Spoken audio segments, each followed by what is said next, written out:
SIR এর খসড়া তালিকা প্রকাশের পর এবার ঝাড়াই বাছাইয়ের পর্ব চলছে। ভোটার তালিকায় ঘাপটি মেরে থাকা অনুপ্রবেশকারীদের চিহ্নিত করবে কমিশন। তার মাঝে উত্তর হাওড়ায় জীবিত ব্যক্তিকে তালিকায় মৃত দেখানোর অভিযোগ উঠল। আর জাকিরের সরকার এসআইআর খসড়া তালিকায় বাদ পড়েছে 58 লক্ষেরও বেশি নাম। উত্তর হাওড়া বিধানসভা কেন্দ্রে বাদ পড়েছে 60,436টি নাম। কোথাও কোথাও দেখা যাচ্ছে জীবিত মানুষকে মৃত বলে ঘোষণা করা হয়েছে। एसआईआर का फार्म और भर के सब दिए और मेरे को मृत घोषित कर दिया। हम जीवित हैं। বিএলও এখানে এসেছিল, এসে আমাদের এই ফর্ম দিয়ে গেল, বললো যে এটা ফিল আপ করে রাখবেন, আমি 3-4 দিন পরে আসবো নিয়ে যাব। আসেনি, আমার ছেলে নিজেই গিয়ে ওর অফিসে দিয়ে এসছে। ইলেকশন কমিশন যে ওয়েবসাইটে লিস্ট বেরিয়েছে ওতে মাকে মৃত দেখিয়ে দিয়েছে।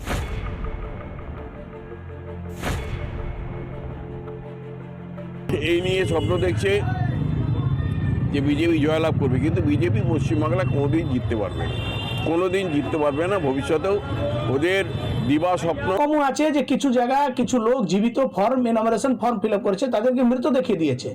মানে এরা এত ভয়তে আছে, এত চাপে আছে যে ভোটের আগেই ভোটারদেরকে যে কোনোভাবে ভোটার লিস্ট থেকে বাদ দেওয়া যায় তার পূর্ণ চেষ্টা করেছে, কিন্তু এইসব করেও কিছু হবে না।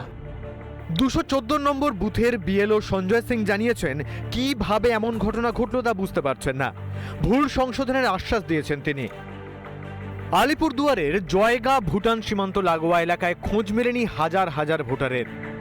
এই জয়গা 2 গ্রাম পঞ্চায়েত, এই গ্রাম পঞ্চায়েতের অন্তর্গত 30টা বুথ রয়েছে। এই 30টা বুথে প্রায় 2000 লোক রয়েছে, যাদেরকে খুঁজেই পাওয়া যায়নি। কোথায় গেল এত ভোটার? তারা কি উবে গেল? জায়গাতে তো একটা কমার্শিয়াল জায়গা, অনেক বাইরে থেকে লোক এসে এখানে রোজগার করে খেত, তো হয়তো তারা যে কোনো কারণে এখন সব জায়গা ছেড়ে অন্য জায়গায় চলে গেছে। এটা বাইরে থেকে এসে 2002 এর পরে এসে বসে আছে, অন্যকে বাবা অন্যকে মা মানে করে বসে আছে। তাদের কিন্তু খুঁজে বের করলে আরও কিন্তু জায়গাতে পেতে পারে। 58,20,000-এর পাশাপাশি রাজ্যে অসঙ্গতিপূর্ণ ভোটার সংখ্যা 1,63,51,173, যারা এখন নির্বাচন কমিশনের আতশ কাঁচের নিচে। রিপাবলিক বাংলা। নানা ধরনের কন্টেন্ট দেখার জন্য লাইক করুন, শেয়ার করুন আমাদের ফেসবুক পেজ, সাবস্ক্রাইব করুন আমাদের ইউটিউব চ্যানেল।